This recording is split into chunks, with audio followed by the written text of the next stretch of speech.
Good afternoon, everybody. I'd like to call this RNCC meeting to order. It is April 14th, 7:04. Before we get started, can we ask Garland to lead us in the Pledge of Allegiance?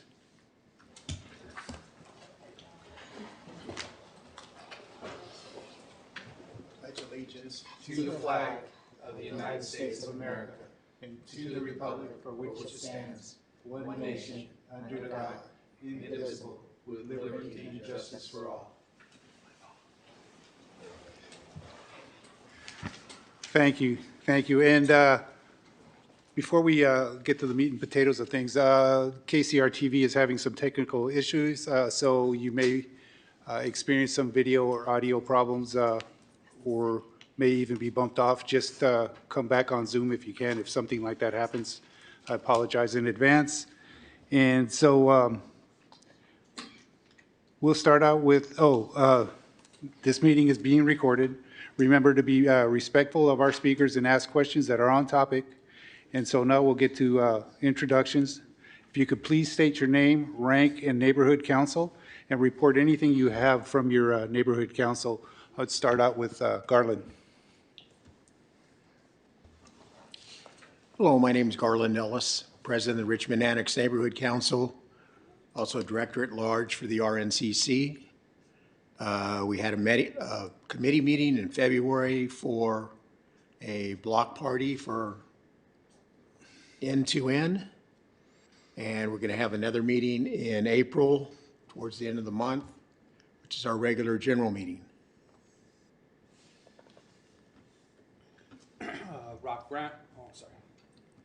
Rock Brown, Sergeant at Arms for the RNCC, and the treasurer for the East Richmond Neighborhood Council. And for the East Richmond Neighborhood Council, they had a March meeting. They had the election of officers. Also, they discussed the Neighbor to Neighbor project, and they also had news from the City Office of Emergency Services, an introduction to the new wildfire risk maps. They discussed the Barrett and Key Boulevard traffic calming. They had an update, and they had updates on the Dollar Tree's compliance, on Barrett and San Pablo Dollar Tree's compliance with the conditional use permit. And I'll also bring up, there's, let's see, that their East Richmond zone actually lives behind me in East Richmond. Muralist John Worley was honored for his work at the Richmond Arts Center. It was on Saturday, April 5th, 1 to 3 p.m. This exhibit of John's work, including paintings, sculpture, photography, the exhibit runs through mid-June at the Art Center. John Worley, he did the muralist right as you walk in this door here. And, you know, John's a really nice guy. He does a lot of work behind the scenes. And he's a great person to be honored, and part of the East Richmond. We were very honored that he was honored. Thank you. Good evening, Margarita Ramirez, President of Marina Bay Neighborhood Council and Member at Large for the RNCC. We are on quarterly meetings, and so our next meeting is June, but we are officially underway preparing for our end-to-end event, which is going to be held at Marina Bay Park. Everybody is invited, and you'll start to see more socializing of the event as the time goes on. But that'll be August 9th, and it'll be an all-afternoon event. And yeah, that's it. Thank you. My name is Ardo Rentila. I'm the president of Fairmead Hilltop Neighborhood Council, which is by Contra Costa College on the side of the hill there. We had Mayor Martinez at our meeting last week, and it was pretty interesting. We talked about a plethora of things, including Hilltop Mall. And I just had a meeting with the city planners about Hilltop Mall, and it sounds a little bit different than what we were expecting, so stay tuned. We also had Michelle Milam, and we've gotten some new information on how to handle a nuisance house if you have a nuisance home in your neighborhood. One of the issues is that you need to call in every time there's a problem. So they go by police logs, and the more calls you have, the quicker it registers as a nuisance, and it elevates it to all the different departments. So it was very helpful. And she talked about neighborhood watch groups and developing those, and she handed out some placards that people took and put in their windows. And yeah, that's about it. Moving on. Good evening. My name is Josephine Velasquez. I'm president of the May Valley Neighborhood Council and treasurer of the RNCC. We are in the throes of planning our neighbor-to-neighbor event. We're still trying to figure out whether we're going to do it at Fern Cottage or at the Courtyard in Richmond. And that's it. Good evening. My name is Lori Hart, and I am the Vice President for the Parchester Village Neighborhood Council and Secretary for the RNCC. We are planning our Neighbor-to-Neighbor Parchester mural review party, and it will be Saturday, May 31st. We want to invite everyone, especially and particularly all of those who helped create that wonderful mural. You'll get more information about that. Juneteenth is coming up, and Ms. Rita will talk about that. We're going to participate in that as well. We have a dumpster day coming up in May, and I just received word that there is a pump station at Collins provided by Public Works, so I'm looking forward to the City Council meeting tomorrow to find out where we are and their next steps for Parchester Village. Thank you. Good evening. My name is Garetha Johnson. I'm the president of Parchester Village Neighborhood Council and the PIO officer for the RNCC. And you just heard our report. I'm Jan Mignoni. I'm the president of the North and East Neighborhood Council and the vice president of the RNCC. Our meeting will be next week, but in our March meeting, we had Julie Freestone come and with some other people from the neighborhood who've been getting together trying to figure out ways to cut down on fireworks. And I thought it was kind of interesting because last night I heard fireworks and I went, it's only April. So they have a pretty good idea. They have some stuff, so I'm going to work with them and hopefully Michelle Milam and maybe some people from police and fire to try to move that forward. One of our neighbor-to-neighbor events is going to be Art in the Park, which will be in June. It's June 21st, if I remember correctly. So if you're interested, if you're an artist and you would like to show your wares and sell your wares, let me know and you can come on out and do it there at Berg Park. And we're going to do National Night Out. We're going to do that over on 24th to see if we can do a little breakup of, take your streets back. So we need to take our 24th Street back between McBride and Garvin. We need that street back. So we're going to work on that. Hopefully I can get some people from the county out there to help out with that. So we've got a lot on our plate, so we're just trying to move forward.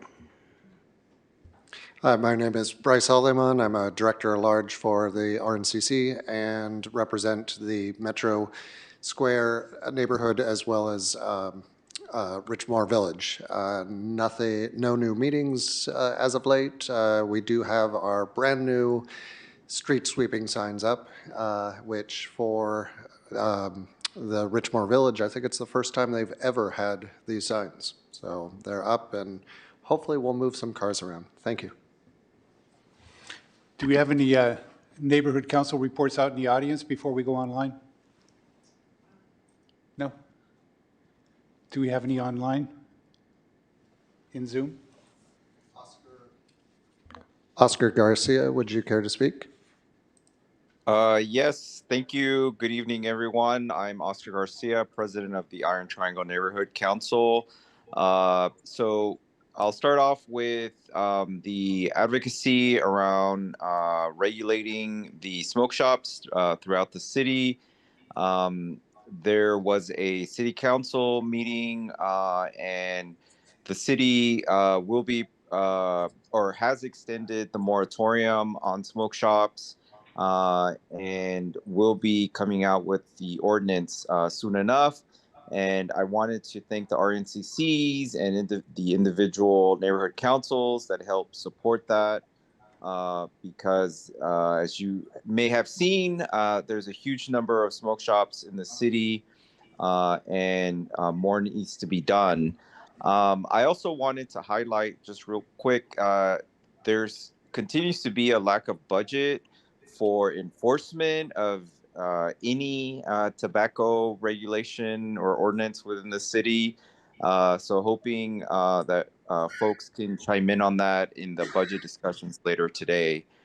And I'll leave it at that. And thank you all for the time.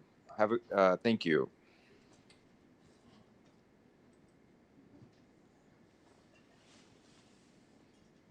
Anyone else? Anyone in the audience? I'd like to acknowledge City Councilman Dorian Robinson is here, and Cordell seems like he has a report.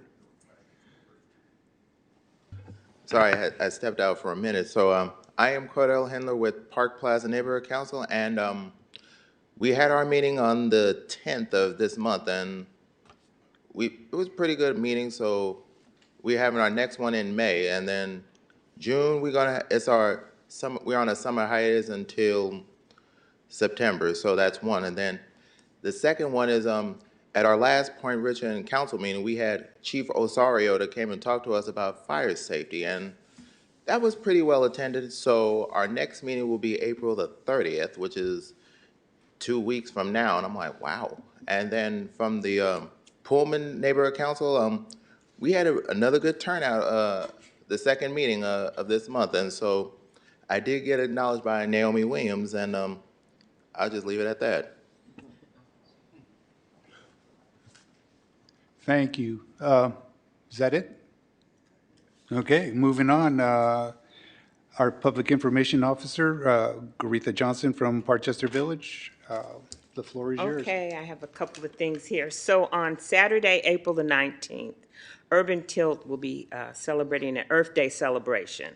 It'll be at Unity Park, and that's 1605 Ohio Avenue, from 10 to 1 p.m. And there'll be a petting zoo, live music, and a clothing swap. That might be interesting. So you need to register. So you go to urbantilt.org/events. There will be a Easter egg hunt at the East Shore Neighborhood Council on Saturday, April the 19th from 10 a.m. and it's free entry for all. That's going to be so nice. Okay, so there'll be free refreshments for the first 300 people, and that will be at Booker T. Anderson, and that's on Carlson and South 47th Street in Richmond. On April the 19th is busy. There's a great tomato plant sale at our Richmond Civic Center Library, and that's April the 19th from 10 to 3. And there'll be tomatoes, peppers, eggplant, squash, and more. And all these plants are on sale for $4. All right, and the North and East will be having a emergency preparedness expo on Saturday, April the 26th, from 11 to 2 at Berg Park, and that's 30th and Clinton. And this will be preparedness for fires, earthquakes, storms, other risks, emergency communication, first aid. And they'll have a limited number of free lunches. It'll be a raffle for emergency kits and how to prepare information sheets. So if you want more information or want to contact, it's North and East Events at sonic.net. And my last is save the date for Juneteenth. It's Saturday, June the 21st, and that'll be at Nickel Park. Thank you. Thank you. And I just wanted to add to the public information aspect of our meetings. We will be advocating for Parkchester Village tomorrow night at the City Council meeting for the major flooding that they have every year. It's about time somebody started looking at that. It's been an embarrassment to the city, so just wanted to put that out there. And so getting to our presenters, our next presentation is from the Finance Committee, or Finance Department, excuse me. So hopefully they can get you in here. I don't know if the video's working. And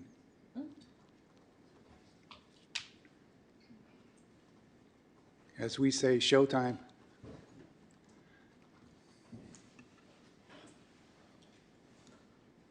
And this is the abbreviated version. I'm sure tomorrow you'll be able to elaborate a lot more.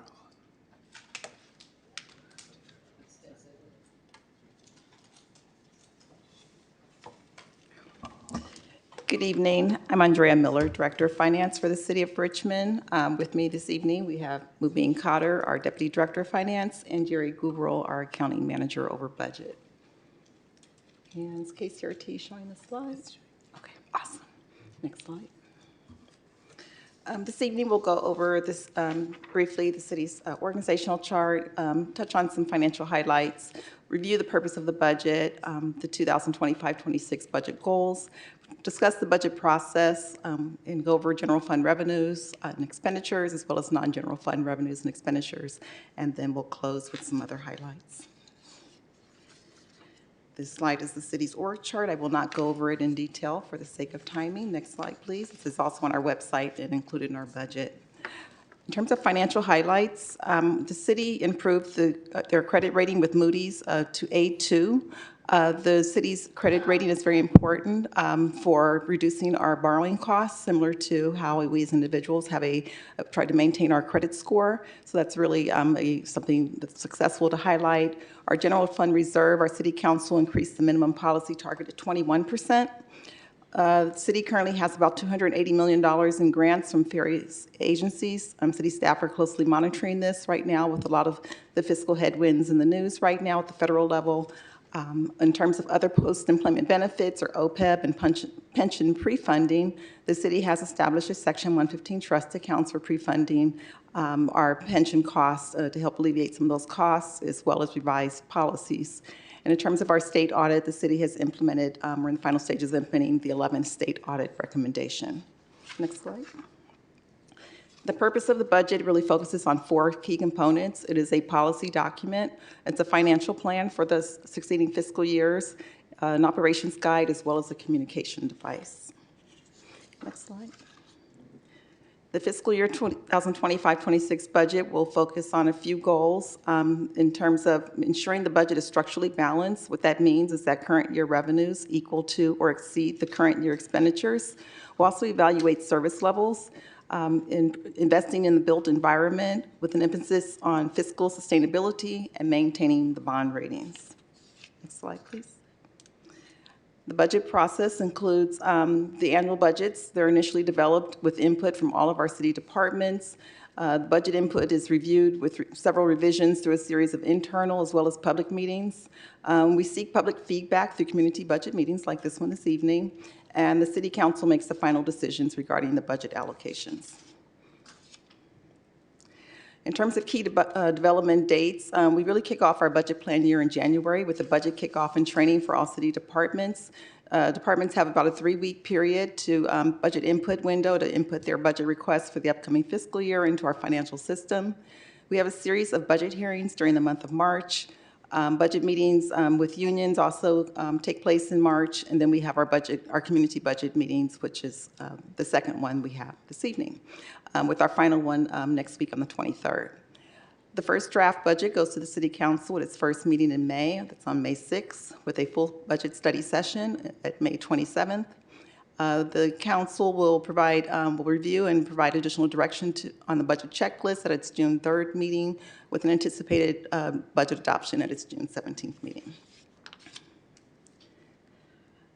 General fund revenues, our original adopted budget was $248.9 million. It also shows the revised budget, which was the same.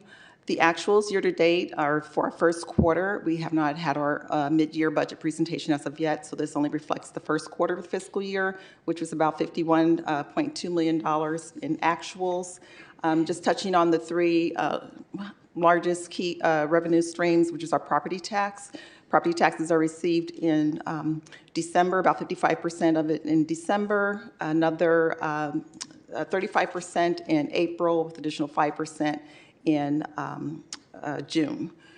The sales and use taxes are about $3.7 million for the first quarter, and utility users tax was about 16.9% for the quarter. Next slide.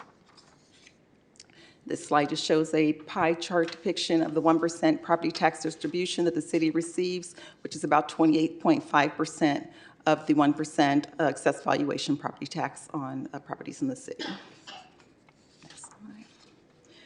Our sales tax distribution of the city's 9.75% total tax rate. The city actually receives about 1.75% of that. This slide shows a breakdown at the state and local levels as well as regional levels. So the portion that goes to the city in that 7.25% state base is about 1% in total. And then on the Richmond rate of the additional 2.5%, the city receives about 1% of that amount. Next slide. Our utility users tax breakdown. This is paid on your utility services for telecommunications of 9.5%, prepaid wireless, video, and gas and electricity of 10%. That's the breakdown. General fund expenditures. Again, the city adopted a balanced budget in June of last year at $248.9 million. There's been a series of revisions during the fiscal year. So for the first quarter, we have $249.3 million of the revised budget. Actuals through the first quarter of $59 million. And then we're showing your presentation with purchase order encumbrances as well as without. At the first quarter of our budget, our fiscal year, we should be about 25% along the way, and so we're pretty much on target there. Next slide. This slide shows how the city spends its general fund revenues by type. So you'll see there 38% of the budget, general fund budget in particular, is about personnel costs for salaries and wages, with another 21% for fringe benefits, which are pretty much employee benefits. And then professional and other services, about 12% budget overall. Next slide. This slide shows the uses of general fund revenues by function, which is city departments, public safety, police, about 35% of the budget, and fire, about 18%. The next largest categories, public works at 15%, and then we have the actual departments that make up those various categories in the left-hand pane. Next slide. Non-general fund revenue, the original adopted budget was $254 million, and with a revised budget of $258 million. Actuals through the first quarter was just under $40 million, or about 15.5% of the budget. This category includes a lot of our grants, Measure J, state gas tax, special revenue funds, which includes various grant resources, as well as pension tax overriding Kids First allocations. And a lot of these resources are reimbursable based on actuals. That's why your percentages are sort of low. A lot of capital projects in these groupings. Non-general fund revenues, just a pie chart depiction. So about 25% of our non-general funds is special revenue, another 26% capital improvement fund allocations, internal service funds for our internal city services, as well as enterprise, about 15%. Non-general fund revenues, again by fund group, about $332 million. We have a lot of capital projects in this category, as well as special revenue funds, which is our grant resources. The revised budget for the fiscal year was at $378.4 million. Our total amount of expenditures with purchase order encumbrances was about 34.5%. And again, a lot of large costs because we have capital projects in this category. And this is another picture of it by the type or by the fund group. So again, large amount for special revenue funds, which is grant, and CIP, which is 24%. And with that, we want to thank you. And we do just want to show you briefly on the next slide that we have for our first community budget meeting we had last week, we did present a budget prioritization tool that is very interactive and it's online. You can go to the city's website and locate this. It's available in both English and Spanish, in addition to the budget prioritization tool, which allows you to sort of give your input. There's an opportunity to give additional comments on it as well. The next slide, also, there's a budget simulation tool. So this is a way to receive community engagement input in our budget process, and we invite you to go to the website and give your input. With that, it concludes our presentation. Thank you. And I mean, this was extremely abbreviated. You will be presenting at the city council meeting tomorrow night, or? Not tomorrow. The draft budget goes to the city council at its May 6th meeting. Okay, May 6th. Thank you. Yes. Do we have any questions?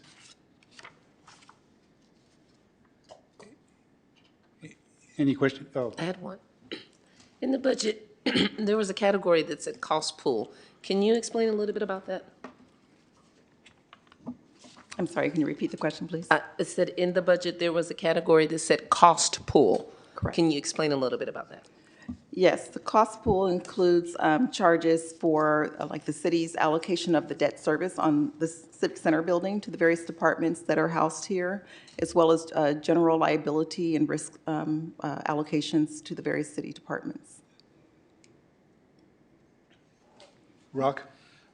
Just briefly, the budget, the money that was from Chevron that was given, the 500 and was it 550 million?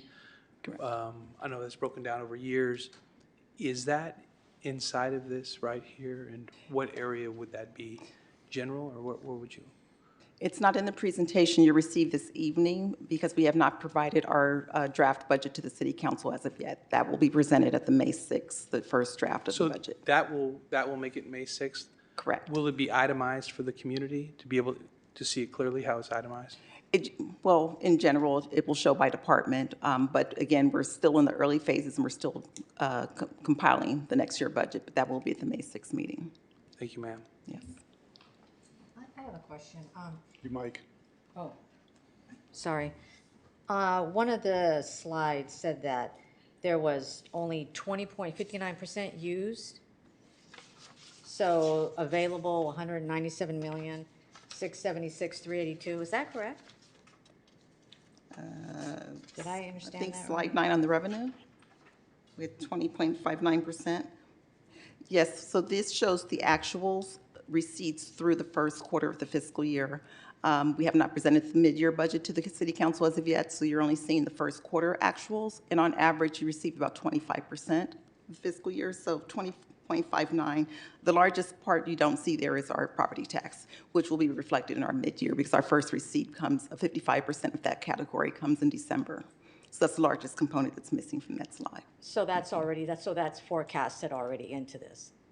I mean, based on your budget and how you allocate it, that's a forecast. The budget is reflected of 59.6 million, and we have not reflected the actuals. So the slide that's shown on the screen now, you'll notice it's blank for year-to-date actuals because this only shows through March 30th of 2024. It's not incorporating our mid-year receipts, which goes through December 31st when we receive 55% of that category. Any other questions? I've got some questions before we go online. One of them is that the unfunded liabilities, it shows that it's 392 million. Some say it's more like 440 million. Do you guys, are you able to give us a number tonight as to what the unfunded liabilities are, the actual number or ballpark? Which one are we on? It's not there. Sorry, which slide are you?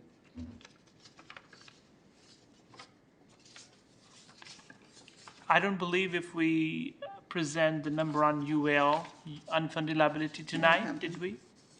No, it's 'Cause not, I asked, right? I asked So- the same question last time you were here. Okay, so we can actually email you the information from our ACFR, which is like Annual Comprehensive Financial Report, which will have the numbers of unfunded actuarial liabilities as of June 30, 2024. That would be the most reliable number that we can provide you. The number is not off the top of our head. We'll definitely be happy to email you that information. That's what you said last time. And I'll Okay, have to I'll go look back forward and to check that. if I didn't email you. I'll look forward to that. I also wanted to know, as far as Measure U, the sales tax, who are the top 5 contributors? We're not able to provide sales tax breakdown. That is the confidential information. We're not able to provide that information. Oh, really? Correct. Okay. And I'll just leave it at that. Look forward to your next report. Sure. Thank you. Thank you. Any questions online? If there are any questions online, please raise your hand. Oscar, if you'd like to go ahead, please. Hey, good evening. Thanks for the presentation. I had a question, or have a question around code enforcement. They're currently tasked with doing the enforcement on tobacco retail, and they're definitely needing some additional resourcing and staffing there. Does that fall under public safety, or is that a different budget? Our code enforcement is in our public works, I believe. Public Works or is community development. It's not general safety. We can tell you that. So Okay. he's asking which budget it falls under? We can confirm that and get back to you. We don't have that. Thank you. Yeah, Andrea, it's under community development. Thank This you, is Lena. Lena. I'm online. Perfect. So that community development budget definitely needs to be increased, because our kids are currently dealing with these shops that are selling them flavored tobacco and other illegal drugs, and so our youth deserve for that budget to be increased and adequate, so that the code enforcement can be adequately staffed. If I may. Yes, please. Hi, Shasa Curl, Richmond City Manager. So by way of background, correct, code enforcement is within community development. Currently, our city staff is working with the city attorney to work on enforcement related to the smoke shops, because the charter requires that the city attorney prepare all ordinances and contracts, whatever required to do so by the council, and he shall prosecute all violators of city ordinances and shall represent the city in all actions. So unfortunately, it's not a straightforward solution to address these. It requires multi-departmental collaboration. And so I do commend Ms. Velasco for the work that she's been doing in a very proactive manner, but it has to be done in conjunction with the city attorney's office. So she's reached out to Mr. Alshire and is endeavoring to do so. Oh, thank you. No, I appreciate that. I meant going forward. Yes, To going keep forward, there are 6 FTEs that Ms. Velasco is trying to fill right now in code enforcement. Okay. I was told at the hearing that the city had regarding the new ordinance last Wednesday that staffing was being affected by budgeting, thus my comments. Yes, we are in a state audit, and so code enforcement is within community development, which is a fee-for-service department. So they're a department that's on what we call cost recovery. And since we continue to be in a state audit, we do have to be very prudent with our expenditures and make sure that we are anticipating increases in CalPERS. So right now, since the stock market has been going down, whenever that happens, that means in the next fiscal year, we're probably going to have to contribute more to CalPERS. And so those are all the things that we're trying to balance. But there are vacancies in code enforcement, and staff are aiming to fill them. They've received the position listings from HR, and my understanding is Ms. Velasco is working on scheduling interviews. So I appreciate that. That sounds a lot more far along than what was conveyed at the workshop last Wednesday. So I really appreciate hearing that. And just to reiterate, this enforcement is important for our youth, and especially our youth in the lowlands. So we need to get this right. And I appreciate that the city is working on beefing up the staffing there at code enforcement.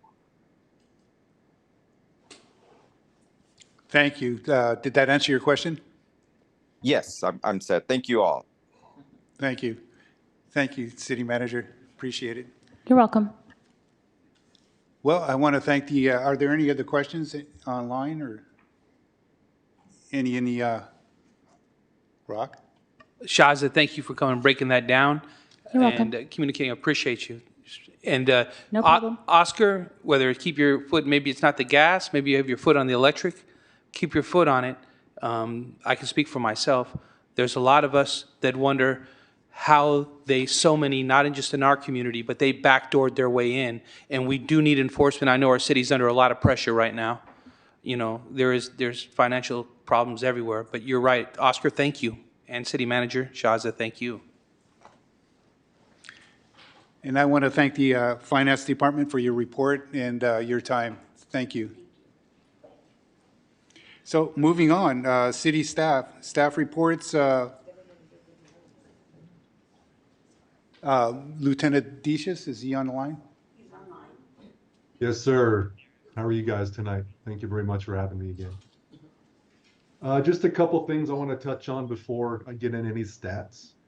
The first and foremost is tomorrow morning we are starting the enforcement for street sweeping, and I believe that starts at 05 a.m. on some of our routes. So for your constituents, for the members of your community meetings, just please convey to them that it is starting. And Ardo, I believe you asked me last month if there was a compounding kind of a fine, and it is not. It's a $50 fine for each and every violation. So if somebody has one fine and then 2 or 3 weeks later there's another citation for the same fine, it's not going to escalate. It's going to stay consistent for each single one. So just follow up on that from you from last week.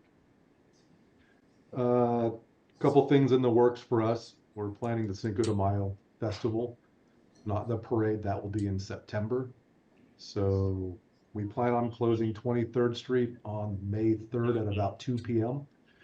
between roughly Brooks and then Ream. And it'll reopen on Sunday night around 11 or midnight. So just for people who are anticipating some congestion, just be aware that we're working with that. We have a plethora of officers and parking enforcement staff, which will be working that event to make it as successful and as safe as possible. I heard fireworks. We are working on some additional enforcement on the 4th of July this year. So I'll have more updates probably the next month or two, but we will have officers out there working on that Friday night, which we're trying to limit the activity level as best we can, but rest assured we'll be out there trying to do our best to cite people, confiscate as many fireworks as possible, and keeping the community safe there as well. Our staffing levels right now, we have 115 sworn. 6 of those are currently in training. One was just released, I want to say about a week or 2 ago. He was a lateral from a local agency, so he's helping us out immensely. And most of those officers, I believe, should be getting off in the next 1 to 2 months off of training. I think one's in shadow right now, so maybe in a couple of weeks he should be in service by himself and solo, and they filling some of our vacancies. And then we have 9 officers who are currently in the academy. Some of them are in different academies, so the graduation time is going to be staggered somewhat, but we look forward to getting them on the streets in training here in the next probably 1 to 3 months. I believe some just went to the academy in March. In terms of some of the crime statistics, which have gone on over the last month or so, We had an increase, unfortunately, in several things. Homicides, we're still at 0 this year, so I'm gonna knock on wood as I do every month. Aggravated assaults, we went from 47 to 66. Robberies went up from 27 to 29. And we did have 12 sexual assaults, which was up from 10 from the previous month. In terms of property crimes, burglaries, and this is excluding auto burglaries, so it went up from 23 to 35. Thefts, including auto burglaries, went from 112 to 123. And then theft of vehicles was up 54%, and that was from 57 to 88. I still believe that our parking enforcement crew are some of the hardest workers. We still have 6 of them. We're trying to fill the last 2 spots here in the next month or 2 to get us up to 8. Interviews have been ongoing, but sometimes we have to steer away from some of the candidates for various reasons. Officers impounded 242 vehicles this past month. They responded to 150 collisions. That's calls for service, not necessarily reports being taken, but calls for service. And then they authored 23 DUI reports. And then they took at least 11 firearms off of the street. Sideshow activity, I know it's been a hot topic the last several months. Our calls are down by 25%. So some of the enforcement action we've taken has been really, really good, and we're showing some good results. And then the last thing I want to share is everyone knows we have flock cameras throughout the city. From what I could find, and there might be more, but just based on flock cameras and us being able to locate and identify certain vehicles which were in the system, it resulted in 14 arrests.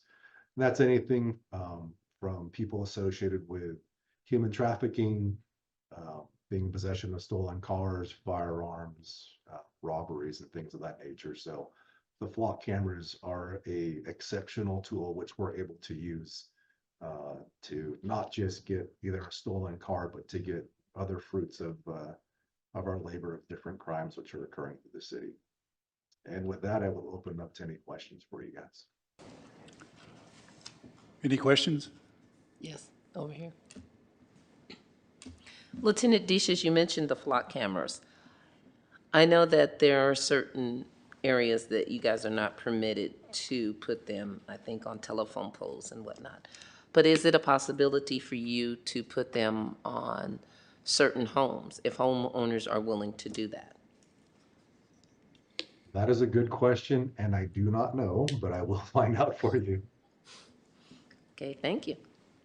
You're very welcome. Jan? Hi, Lieutenant Deschutes. Parking enforcement, are they working Monday through Saturday now, or are you staggering them? So currently, right now, with the 6 we have, it's Monday through Friday. When we add the 2 additional, we're going to change it up, and that'll be a 7-day a week, including the Saturday and Sundays. Yes, that is, and that is with our current, with us interviewing, that is something that we're very upfront about, where the people that will be starting, they will be scheduled to work those weekends, unless someone else wants it who has more seniority. But as of now, yes, once we get those 2 additional, we are going to stagger it, and it won't be a 7-day a week. That's great, because I know a lot of that, 23rd Street and a lot of that is weekends. The other thing, you're talking about the parking tickets. People must also remember that it can affect your registration and it can affect sales of a car. People sometimes think, oh, well, I can just throw it away. Don't do that. That's absolutely true, and I'll actually add this. If there's a vehicle code section, I'd have to look at what it is. It's 22651. I forgot what the subsection is. Where if you have more than 5 unpaid parking tickets on your registration, that vehicle, if it's parked on the public roadway, is able to be impounded and towed by the police. So there are other courses of, corrective behavior, I will say. If someone doesn't want to pay the citations, we're able to query license plates and see if there are outstanding citations, and we can address it a different way. Thank you. Cordell? Yes, Lieutenant Decius, I have 2 concerns that were just brought to my attention. So on Friday, I was approached by one of the staff members over at the senior center, and her concern was that there's people like, you know, drinking and things of that nature outside, like in the daytime, and the participants can't they can't even go inside the facility without being harassed, and it's a concern. So I was wondering if there can be some extra patrol along the senior center.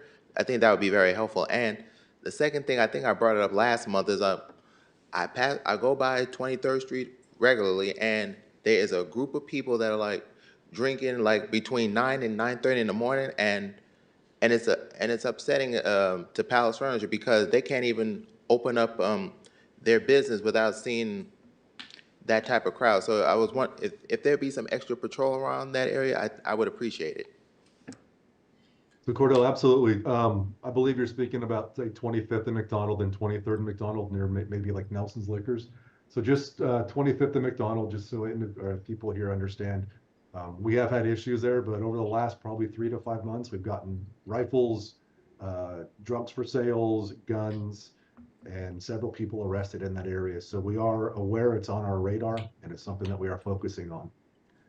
I believe 23rd and McDonald, right next to McDonald's maybe, is what we're talking about on that little grassy hill. We actually arrested someone yesterday for public intoxication and public drinking. So it is an area which is on our radar. Unfortunately, we do get kind of pulled away sometimes for higher priority calls, but I do ask for you to keep bringing it to our attention because we don't know everything and we're not out at every corner. So having the community be our eyes is obviously a big help for us, but I do appreciate your comments and your concerns, Cordell, so thank you. I see our police chief, Chief Pisa French, is here. Before I throw it to her, I just wanted to ask, last time I asked you what the fines were going to be for street sweeping and what's going to constitute a tow. And we've got the answer, $50 per ticket, but still don't know what's going to constitute towing a vehicle. I don't know if the chief wants to answer that or. So towing a vehicle, it's not going to be based on someone who's parked there and it's a violation of a sign. Like, you know, it's not a red zone. We're not going to impound or tow unless, you know, we do 72-hour notices expired for more than 6 months, or it's creating such a hazard where it's partially blocking the roadway. There's a bunch of sections under this California Vehicle Code section. So just because it's not moving for a day of street sweeping, that doesn't give us the authority to actually impound it or tow it. If there's other signs there which says no parking, where, you know, Public Works or PG&E or some other construction companies doing something, we can do it, but solely based on the street sweeping signs, that's not an impoundable or towable offense. It's just a citable one right now. But if there's 5 of those citations unpaid, then it can be impounded or towed. All right, thank you. Chief? Good evening, everyone. My understanding is that you all asked for... I did. Good evening, everyone. My understanding is that you asked for extra neighborhood watch signs, so I was just dropping those off tonight. Thank you. Well, thank you. Wow, Michelle put you to work, huh? Yes, Michelle put me to work tonight. Nice. It's all right. She works very hard. Yes, she does. And she had another meeting at the same time. Yes, But I she had to be does. here for budget anyway, so it worked out. Well, thank you. And for those of you that don't know, the Neighborhood Watch is not just a sign. They actually do training for that, and they're very helpful. I know some people just stuck them in their windows, but they actually train neighborhoods for Neighborhood Watch and among a lot of other things that they do. So thank you, Chief. So moving on, I guess, next we have the fire department.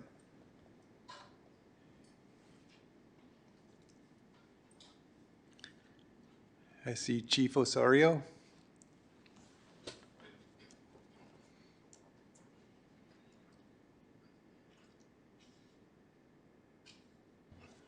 Good evening, everybody. Aaron Osorio, Fire Chief. Just going to give a short summary of the month's activities. I'll start with our incident totals. these on here. We showed approximately a 5% increase over the previous months, over February. We had a total of 1,197 incidents we responded to. Some of the notable categories, we had 7 working structure fires, 46 encampment fires, 712 EMS incidents, and then that's the main categories actually. So we're starting to go back up. We had a decrease in February. That was kind of uncharacteristic for us. Looks like the numbers are coming up. As far as activities that happened in the month of March, I think the day I talked to you guys last, we promoted a fire marshal, Dante Wiley, and we backed that up and filled his vacancy with a new inspector, Alexis Reed. She's already in that position. We started our recruit academy, I believe that same day also. It's still going on. They hit the halfway mark this past Friday, going through midterms. We still have eight individuals left in that academy. So we're on track to graduate them in July. We also began the CERT Academy, the Spring CERT Academy. I believe it's, I forgot the number, I think it's 35 students, I believe. It's one of the largest academies we've done in a very long time. So that's going well. That's every Thursday evenings that academy meets up. During the month of March, we also did a presentation to the Point Richmond Neighborhood Council.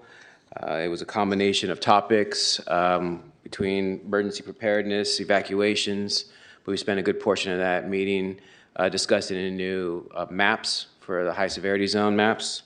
And then the following week, we posted on our website, we went live with the page that actually details the maps. You can look at it.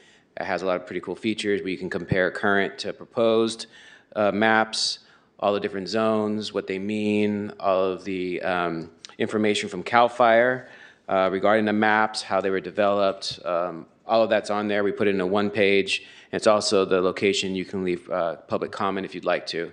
There's an online form there that you can put comments. All of that is information we have to gather and then turn into the Board of Forestry after the council adopts the new maps. So I believe we are going to council for that map adoption on the May 25th meeting, I believe, but it's already in the works. We also wanted to just encourage everybody to take a look at that website, the LRA map website. And then on May 17th, we're inviting anybody who has an interest in wildfire preparedness. We'll be celebrating Wildfire Awareness Month, which is the month of May. And we will be doing that at Station 63 on Valley View. This is Valley View Fire Station. Everybody that's being invited to that, to attend that as our agencies that have some involvement in the wildfire world. So whether it's vegetation management, insurance, East Bay Parks will be there, East Bay Mud will be there, PG&E, members of CONFIRE that oversee the Measure X program, Public Works, OES, CERT. So, but it's going to be wildfire centric. Hopefully being able to provide the residents in the area information about how to better prepare for wildfires, being able to ask questions about the zones, the new zones, what's it mean for them, what's Zone 0 going to mean for everybody. So there's going to be a lot of information. It'll be our first ever wildfire preparedness open house we've ever hosted. Our goal is to make this an annual event to commemorate Wildfire Preparedness Month, which is every May. That's all I have, unless you have any questions. Yeah, before we get to questions, we have you scheduled for next month, the RNCC meeting. Can you tell us what we can expect from your presentation? That's going to be about the maps also. Okay, May 12th. This is part of our campaign to kind of get folks familiar with what this means. A lot of folks didn't really care about what the maps meant until more recently, when wildfire has become, much more, it's created a lot more public awareness about wildfire risk. And there's a lot of changes to our map. There are zones that have been added, so we anticipate that there's community members that want to know what that means because they've never been subjected to defensible space inspections before. So we just want to be able to answer questions, point folks to the resources they might need to know how to properly prepare their home for wildfires. some of the best practices, insurance issues, things like that.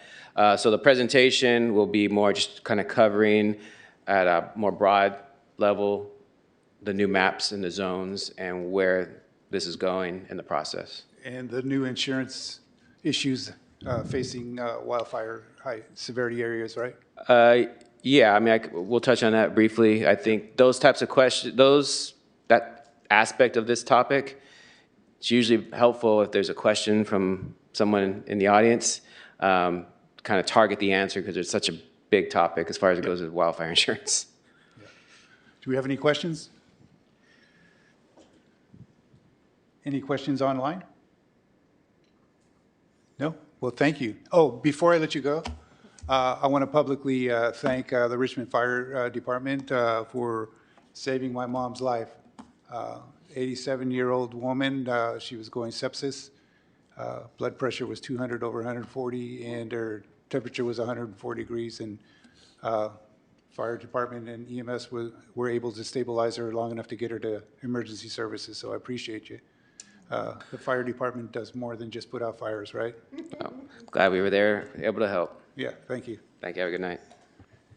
All right, moving on. Do we have anyone from the mayor's office?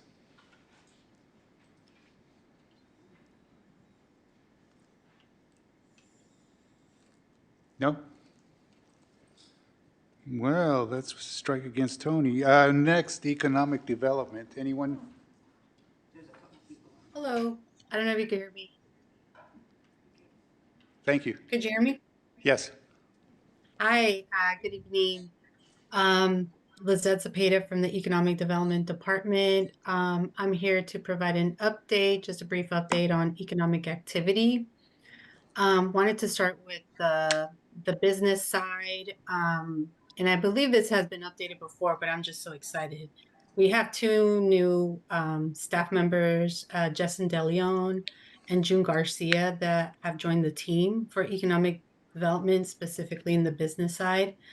And some of the work is, some of the hard work that they're doing is, one of the big things is they're preparing to announce the small business grants. And this was the ARPA funding for small business.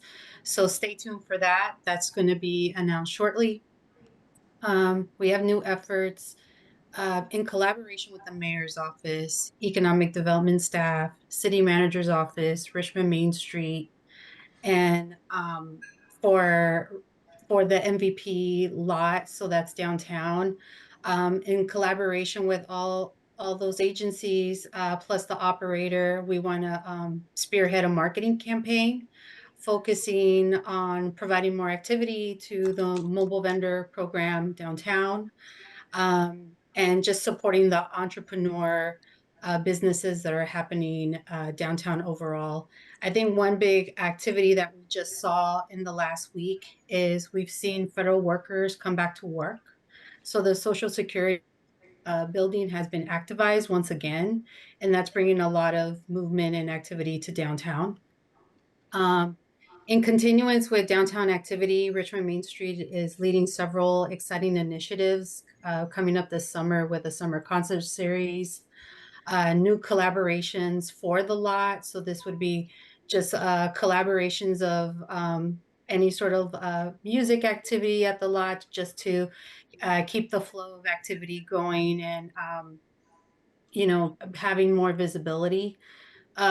And also, the Richmond Main Street has newly renovated offices downtown, and that's at the transit building right off the BART station. For community recognitions, I want to give a huge congratulations to the RCF Connects. So that's the Richmond Community Foundation. They were the winners in the area of Community Impact Awards at the 12th Annual East Bay Innovation Awards that took place March 27th. And some of the big things that we like to do as a team is encourage Richmond-based businesses to apply for the Innovation Awards. This is a really good showcase of our business community and innovation, and it really spearheads the marketing across regionally. And then I'll switch gears to port. So for the port updates, we recently launched the infrastructure assessment project, And that's really, that project in particular is evaluating our current conditions for port infrastructure. And it's really important to what would spearhead the next steps for a strategic plan. And we've provided some recent improvements. So just like the PD update with Lieutenant Dishis, we spearheaded not only a pavement project that we completed, but also with safety. So that included pavement repairs, gate installations, fixing berms and curves, and painting those and striping them, and just other safety enhancements to secure sensitive areas at the port. And that really made a good reduction of um, activity in the port areas that were isolated. And also, thank you to the city council support for this port is going to begin permitting the process for dredging and dredging and actually acquiring the dredging permit. So that's really the first step. And that what was approved at the last city council meeting was the dredging is really to dredge the berths 7 and 8 and Terminal 2. Those are really important to port activity because we are a deep water port. We want to keep those berths dredge on at a particular depth.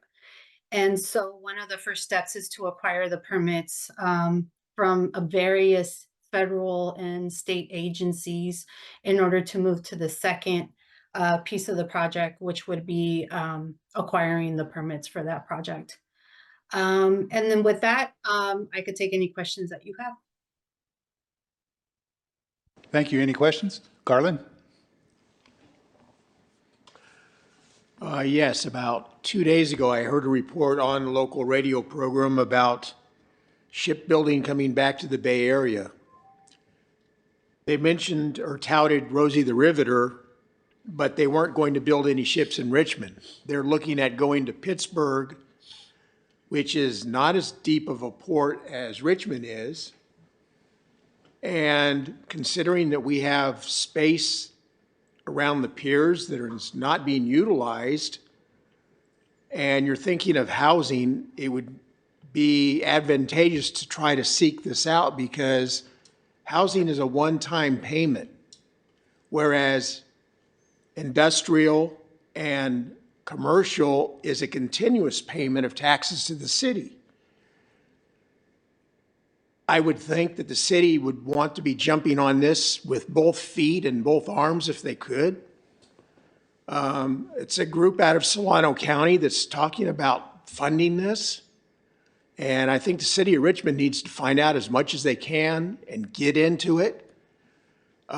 Even if they build big ships in Pittsburgh, they're going to be building all kinds of sizes of ships throughout the United States. And why can't Richmond come back and be a place for industry which offers a lot of jobs to people of the area? Right. That's a good comment. And I think I'm familiar with the Pittsburgh area. I believe it was POSCO Steel. And that's a site that has been open now and available for some sort of activity. I think we're open for anything. If there's an opportunity, one of the main things we want to do is secure our industrial waterfront areas that we do have and we could have available for any sort of opportunities. We've had discussions of building the workforce back to and that's in relationship to the Green Blue New Deal, bringing in that blue related jobs. We know that we are a main player in service providers in the Bay Area for waterfront activity. We want to still be part of the conversation. We are part of the conversation and will continue to be part of the conversation regionally and at a state level for any sort of opportunities for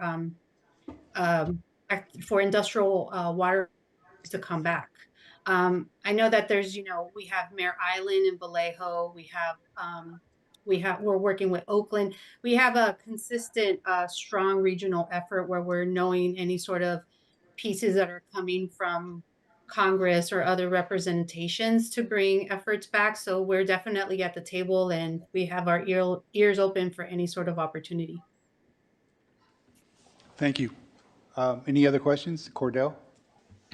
Yes, Lizette, you mentioned about the port one of the, actually, I had two questions. One, what consultant will the city use to do the strategic plan? And the second question is, what's the time frame for having the strategic plan be complete? Those are good questions. So we haven't started the strategic plan because we're doing the assessment of our infrastructure, which is really important to the strategic plan. But whoever it may be, it would be through a procurement process. So a level playing field of opening it up to the city's bidding platform and submitting a proposal in that area. And in terms of the time frame, it really depends on the work and it that needs to be done. And it would also depend on this assessment that we're going through. That would, I think, would be very critical to the strategic plan. I know in talking to other counterparts, like for example, the Port of Oakland, it took them about 3 to 4 years to complete a really good, thorough, robust strategic plan. Not saying that's going to be our story, but we'll see how we land. And again, that's going to be through a procurement process. Thank you. Any questions online? Any questions in-house? Thank you for your presentation. Greatly appreciated. Not a problem. Anytime. Thank you. Have a good evening. Okay, next we have Community Services, and Stephanie Nye is under the weather tonight, so she wasn't able to make it. Yes, I see. I was just going to announce that. Thank you. You want to announce her? Good evening, everybody. As you guys have known, Stephanie is out today, so I will be just giving a brief summary of community service events. The first one is, well, this is the only one, is Park RX is going to be Saturday, April 26, 2025, from 10 a.m. to 1 p.m. This will be an opportunity for some Saturday outdoor fun where you guys the community will be able to join for a day of health, nature, and well-being at the annual Park RX Day event. Like I said, which occurs April 26th from 10 a.m. to 1 p.m. at Nickel Park. This is a free community event, and there will be some fun activities such as the pedal to blend your own fruit smoothie with our smoothie bike, participate in Zumba classes with Oscar, and line dancing with Leonard. You guys will also be able to learn about resources and services from 25 different organizations, make your own scrub, and learn about herbal wellness with White Rabbit Remedies.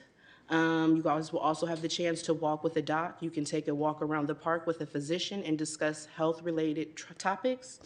You can also meet your crochet bird, which is an opportunity to socialize with others while learning how to crochet your own coaster or bring your own crochet project to work on with fun company. Lastly, you guys will also be able to bring your little ones age 5 to 10 for an egg hunt. And also you guys will be able to enjoy free lunch with family and friends. This event is hosted in partnership with Contra Costa Health Services and California Volunteers, also known as Neighbor to Neighbor. And then also I have over there, for anybody who is here, recreation summer activity guides for you guys to pick up and pass out. There's about 25 of them, so please take as much as you can to pass out in your neighborhoods. Lastly, I'm Alexis, as you guys know. I'm going to also give you some neighbor-to-neighbor announcements. First is our past event that we had on April 5th, which Point Richmond had a Spring Fling Street Party. It was a great turnout, I hear. Unfortunately, I was not able to attend because I was out sick, but Shane participated in the event, and I heard it was a great turnout. Very much a lot of activities. Our upcoming event that we have, like it was announced earlier, is North and East Emergency Preparedness Expo, which is also on April 26th. The time for this event is 11 a.m. to 2 p.m. And lastly, this is the most important one for me. Please inform any of your neighborhood councils who are in the End-to-End grant program that the grant administration guideline hard copy is ready. Garland, I have yours for today. If you are in contact with any of the neighborhood council presidents, can you please let them know to pick up or to set up some time with me to come and provide them with the hard copy of the grant administration guideline? Does anybody have any questions for me? Any questions, comments, or concerns about the neighbor-to-neighbor grant? Lori? No, I don't have a concern about the grant. I just want to talk about the walk with the dock. I actually got to do that. Councilwoman Robinson and John Joya put on an event at their park. What's your park, Council Robinson? MLK Park, and it was wonderful. It is a great opportunity to get out, to get some exercise, and to ask some vital questions. I actually really enjoyed that portion of it. I would look forward. I'd do a couple of extra, laps to look good, but it was fun. It really was. So there's a good opportunity. If you get an opportunity to walk with a doc, you can actually ask them a lot of concrete questions. So I encourage everybody to participate in that. Thank you. Any others? I did want to mention that our friend J.C. Farr is going to be hosting an Easter egg hunt at Martin Luther King Park. I'm not sure of the date, but it'll be later on this month. I think it's on a Sunday, whatever the last day of this month is. Or did you? Did you? I must have missed it. April 19th? Okay, great. So, yeah, that should be fun. It's important for him. So I want to thank you for your presentation. Moving on, we have Public Works, Carlos Castro. Good evening, RNCC members. My updates are going to be pretty brief this month. We finally got to kick off our paving season. We paved Grant Ave from 25th to 30th Street last week. We do have to go back to make some small repairs there, but overall the job turned out pretty well. So this week we're paving the parking lot, which is the MVP parking lot on the corner of Marina Way and McDonald Ave. And then we'll go back to Grant Ave to make some repairs. We did push back Lincoln Ave 1 week so that we can rent a bigger paver to make the job a little bit easier, come out better. We'll have one seam in the center of the street instead of having two seams, both would be in the wheel path. So we pushed that back 1 week. Our estimate for that is the week of the 28th now. We'll be paving Lincoln Ave from 18th to 23rd Street. Our sign shop, the last couple months, our sign shop has been refreshing railroad signage, markings, and then we also just installed some delineators last week at the railroad crossing on Richmond Parkway, closest to Ohio Avenue, and the railroad crossing on Atlas. And I actually just found out today that our railroad quiet zones are now good to go through the year 2028. So that was good news. We did everything we needed to do there to meet the standards. And then, as everybody knows, street sweeping signs are up, and I believe Lieutenant Deschus mentioned earlier that they are on schedule to begin citations starting tomorrow. All of our sweepers are up and running. There might be some very small changes that we still have to make, but I believe we've made all the changes that we wanted to. So we're on schedule to keep the street sweeping going. That's all the updates I have today. All right. Josephine has a question. Hi, Carlos. We didn't get our streets swept today in May Valley. I know I had somebody filling in today because I had two people off. I will check on that because May Valley is split into two sections. Let me check on that and see what we can do tomorrow to make sure that it's right. Oh, thank you so much. You're welcome. Jan? Carlos, I have a lot of missing signs on the street, and I have some say tow zone, some say no parking, that whole thing. Do you need me to try to make a list of all those for you, as many as I can? Honestly, that's the easiest way. I have a pretty extensive list right now. Everybody, wants their sign refreshed since the citations were going to start again. So I do have a pretty extensive list. That's the easiest way, unless you just send me a direct address or, roundabout area. I can come see what needs to be done. Yeah, too big of a space. Yeah. Thank you. Yeah, we got a lot of signs that need refreshing. Got two hands up there. You want to go first? Garland? I was just gonna mention, I'm sure you'll get to everything, but I just wanted to put a little highlight on the, over there by the grocery outlet and Planet Fitness grocery outlet area. They needed a good scrub down out their streets, just to mention. Thank you. Thank you for all your effort and your time and work. You're very welcome. Hello, Carlos. It's not in my neighborhood, but the area from Cutting to downtown on Carlson Boulevard, somebody came in and did a bunch of emergency repair all the way down Carlson. I believe it's for a water line. And they didn't fix it very good. Yeah, you can get down the road, but it kind of would do damage to a vehicle after a pretty short time. If somebody could come back and refix that like it's supposed to be, it would be much appreciated. So that is an East Bay Mud project, and they will be coming back to pave it. They have areas all throughout the city that they're installing new lines, and anywhere East Bay Mud installs a new line, they come back with their contractor or their own in-house crew and fix the street. They do a temporary patch to hold it over. I don't know their schedule though. Our engineering division would probably know that. Carlos, compa, ¿qué pasó? What's up, Ardo? Hey, look, so the signs in my neighborhood haven't been replaced, and we start ticketing on in May, and they desperately need to be replaced before you could ticket. And then the trees on Shane Drive are actually blocking a lot of the signs. Okay. Let me make a note real quick.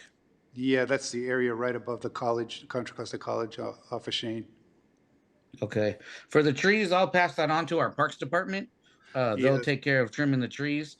And yeah, you've been mentioning hilltop signs to me for a while now, and I haven't taken care of them. So you're on the list, definitely. All right. Like I said, parking enforcement, a big thank you to them. They gave us a pretty extensive list while they were out giving everybody warnings.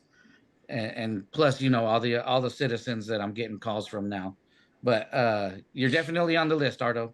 And I got to tell you, we appreciate the painted curbs. It's been a while since they've been painted. They look good. Thank you. Do we have any more, Jan? Question. I just thought of something when he was talking.